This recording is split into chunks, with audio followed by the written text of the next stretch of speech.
Yo, what is up everyone? Random Gather here. Today I'm coming in with a few updates in regards to item flipping in a Grand Exchange and some methods that you can use if you're a burnt out shrimp like me to make some good gold as a free-to-play player. For starters, I've noticed that in matters of item flipping, the user interface doesn't show you a buy or sell limit like you have in RuneScape 3.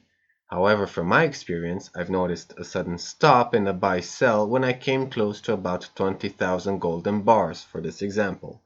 So thank you, Jagex, for that one. Still, to go around it, you'll just have to diversify when you see that no items are being bought or sold.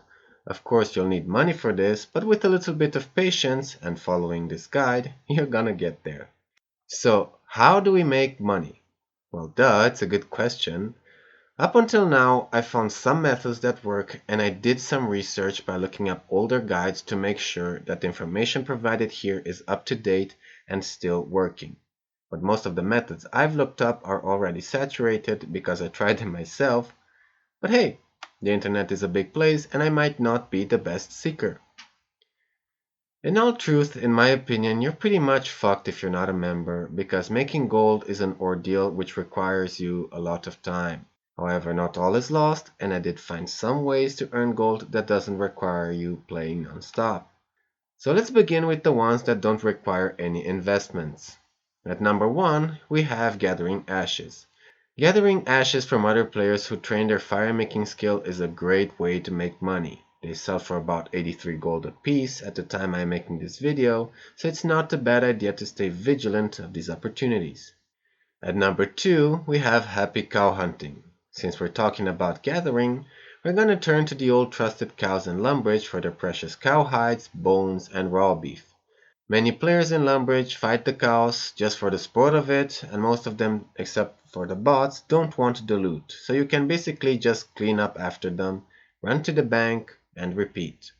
At number 3, we have cutting trees. Yes, you can make a small fortune by just cutting oak trees and go up from there. Be sure to check the level requirements in-game to know where you're standing. At number 4, we have mining. Of course, mining works any day. You just have to beat the odds and other players to get your ore. Now, we're gonna head to something that requires a small bit of investment. At number 1, we have tanning cowhides. Yes, depending on the daily economy, you can make a good 600 gold per run of tanning cowhides to leather, and it only costs 1 gold piece to tan. And if you've been a consistent gatherer on those cows I've talked about, you should have a great starting point to increase your small fortune. At number 2, we have making pastry dough. This one is pretty much away from keyboard and all you need is a bucket of water, a pot of flour for each piece. You can basically just sit idle in front of the Grand Exchange and do this. After that, you just rinse and repeat. At number 3, we have buying from stores different items to sell on the Grand Exchange. Some research is required, but for this example, you can buy different types of runes from the NPCs and resell them at the Grand Exchange for a higher price. This works as well for different armors, weapons, and staffs. Now we're gonna head into something more profitable, which is item flipping. I know, I said at the beginning of this video that it's not going too well, but it's not impossible to make gold with a little bit of research and testing.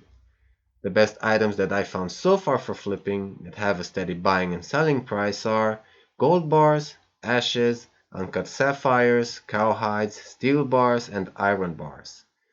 And taking them separately, gold bars up until now have a steady price and it's pretty safe to invest heavily in it. Ashes, just buy them low and sell them high, cause there's a high demand for these for the Hellbore skill.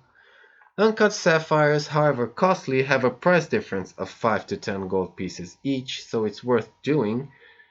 Cowhides ironically trade a bit slowly and the prices change daily, so please be mindful of that.